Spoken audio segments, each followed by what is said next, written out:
محرم الحرام کے حوالے سے جو خاص عبادت ہے وہ کیا ہے؟ روزے کی. اس کی کیا فضیلت ہے آپ کو معلوم ہے؟ عن ابی ہریرہ رضی اللہ عنہ قال قال رسول اللہ صلی اللہ علیہ وسلم افضل الصیام بعد رمضان شہر اللہ المحرم وافضل الصلاة بعد الفریضة صلاة اللیل.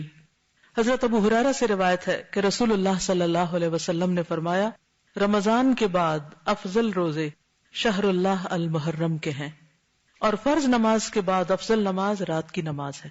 یعنی جس طرح فرض نمازوں کے بعد سب سے افضل نماز تہجد کی نماز ہے، اسی طرح رمضان کے بعد افضل ترین روزہ محرم کا روزہ ہے.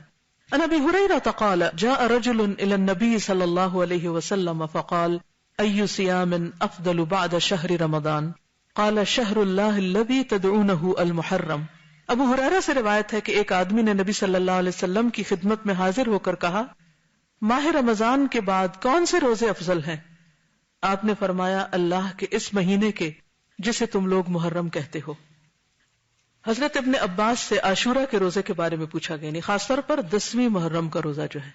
جب حضرت ابن عباس سے اس کے بارے میں پوچھا گیا تو انہوں نے کہا میرے علم کے مطابق رسول اللہ صلی اللہ علیہ وسلم نے کسی دن کو سب دنوں سے افضل سمجھ کر روزہ نہیں رکھا سوائے اس دن کے یعنی عاشورہ کے، اور نہ کسی مہینے کے سوائے اس مہینے کے یعنی رمضان میں. یعنی رمضان کے روزے بہرحال سب سے افضل ہیں، اس کے بعد ثواب کے اعتبار سے اس دن کا روزہ. ابن عباس کہتے ہیں کہ رسول اللہ صلی اللہ علیہ وسلم رمضان کے بعد کسی دن کی اور دنوں پر فضیلت کا انتظار نہیں فرماتے تھے سوائے عاشورہ کے دن کے. اور یہ بھی آپ کو معلوم ہے نا کہ رمضان کے روزے فرض ہونے سے پہلے محرم کے روزے ہوتے تھے. یہ بھی یاد رکھیے کہ یہود بھی محرم میں روزے رکھتے تھے، اور خصوصاً 10 محرم کا روزہ.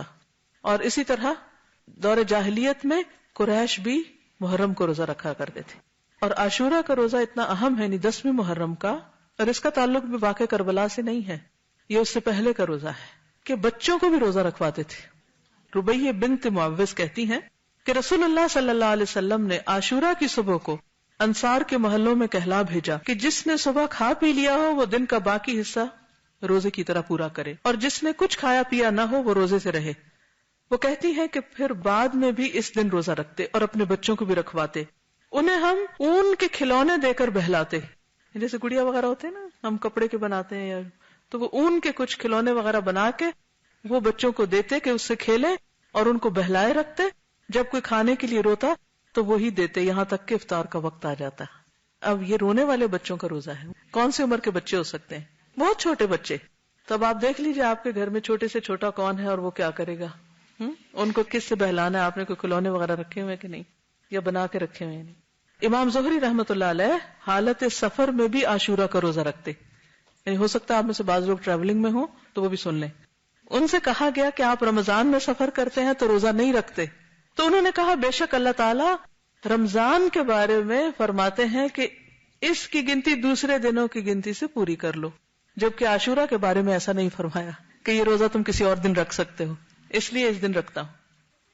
حضرت ابو قتادہ کہتے ہیں کہ رسول اللہ صلی اللہ علیہ وسلم نے فرمایا صیام یوم عاشوراء احتسب علی اللہ ان یکفر السنۃ التی قبلہ. صحیح مسلم. نبی صلی اللہ علیہ وسلم نے فرمایا میں سمجھتا ہوں کہ اللہ تعالیٰ عاشورہ کے دن کے روزے کے بدلے گزشتہ 1 سال کے گناہ معاف فرما دے گا. ابو قتادہ ہی سے روایت ہے کہ عاشورہ کے دن کے روزے کے بارے میں پوچھا گیا تو آپ نے فرمایا یہ پچھلے 1 سال کے گناہوں کا کفارہ ہے. حضرت عبداللہ بن عباس سے روایت ہے نبی صلی اللہ علیہ وسلم مدینہ تشریف لائے تو یہود کو یوم عاشورہ کا روزہ رکھتے دیکھا تو پوچھا تم اس دن کیوں روزہ رکھتے ہو؟ انہوں نے جواب دیا یہ عظمت والا دن ہے، اس دن اللہ تعالیٰ نے حضرت موسیٰ اور ان کی قوم کو نجات دی تھی اور فرعون اور اس کی قوم کو غرق کر دیا، تو حضرت موسیٰ نے بطور شکر اس دن کا روزہ رکھا، تو اس لیے ہم بھی یہ روزہ رکھتے ہیں. تو آپ نے فرمایا موسیٰ علیہ السلام سے تمہاری نسبت ہم زیادہ قریب ہیں، یعنی ہم زیادہ ان کو فالو کرتے ہیں، اس لیے نبی صلی اللہ علیہ وسلم نے خود بھی روزہ رکھا اور صحابہ کرام کو بھی روزے کا حکم دیا. لیکن یہود کی مشابہت سے بچنے کے لیے آپ نے 10 کے ساتھ 9 محرم کے روزے کو ملانے کی خواہش کا اظہار کیا. حضرت عبداللہ بن عباس سے روایت ہے کہ رسول اللہ صلی اللہ علیہ وسلم نے عاشورہ کا روزہ رکھا اور لوگوں کو بھی اس کے رکھنے کا حکم دیا. تو لوگوں نے کہا اللہ کے رسول صلی اللہ علیہ وسلم یہ وہ دن ہے جس کی یہود اور نصارہ عزت کرتے ہیں. آپ نے فرمایا جب اگلا سال آئے گا اگر اللہ نے چاہا تو ہم 9 تاریخ کا روزہ بھی رکھیں گے، لیکن اگلا سال آنے سے پہلے آپ کی وفات ہو گئی. تو اس سے پتہ کیا چلتا ہے کہ 9 محرم کا بھی 7 روزہ رکھیں. بعض لوگوں نے 10 اور 11 کی بات کی لیکن وہ سند ضعیف ہے، اس لیے افضل کیا ہے 9 اور 10 کا روزہ رکھنا. لیکن اگر کسی وجہ سے آپ 2 دن کا نہیں بھی رکھ سکتے، افضل تو یہی ہے، تو کم از کم 10 کا روزہ رکھنا نہ بھولیے. تو آج آپ نے کچھ سیکھا. کیا سیکھا؟ کیا آپ چاہتے ہیں کہ اور بھی سیکھیں؟ پھر آپ میں سے ہر ایک پہ لازم ہے کہ یہ پمفلٹ خود بھی پڑھیں. جو میں نے باتیں کی اس میں سے بہت سی باتیں اس میں مختصراً ٹو دا پوائنٹ لکھی گئی، اور اس پمفلٹ کو کسی نہ کسی کو دیں اور پڑھ کر سنائیں اور اس تک پہنچائیں. یہ منیمم ہے. 7 بھی کر سکتے ہیں، 10 بھی کر سکتے ہیں، اور اس سے آگے جتنے چاہیں بڑھا لیں. ٹھیک ہے. اسی طرح اس ٹاپک پر کیسٹ بھی ہیں. سال نو کا پیغام بسلسلہ محرم الحرام. نئے سال کے شروع میں ہمیں چونکہ وقت آپ دیکھیں کہ سال پہ سال گزرتے جا رہے ہیں، مہینوں پہ مہینے گزرتے جا رہے ہیں، اس لیے بہت ضروری ہے کہ ہم اپنے وقت کی قدر و قیمت پہچانیں. اور صرف سالوں کو نہیں، مہینوں، ہفتوں اور دنوں کو نہیں، گھنٹوں اور منٹس کو نہیں، لمحوں کو بھی بچائیں، ان کی بھی حفاظت کریں. تو اس لیے یہ کیسٹ بھی سنیں، لمحوں کی حفاظت. کیونکہ ہم سب نے کیا کرنی ہے؟ ہجرت. کس سے؟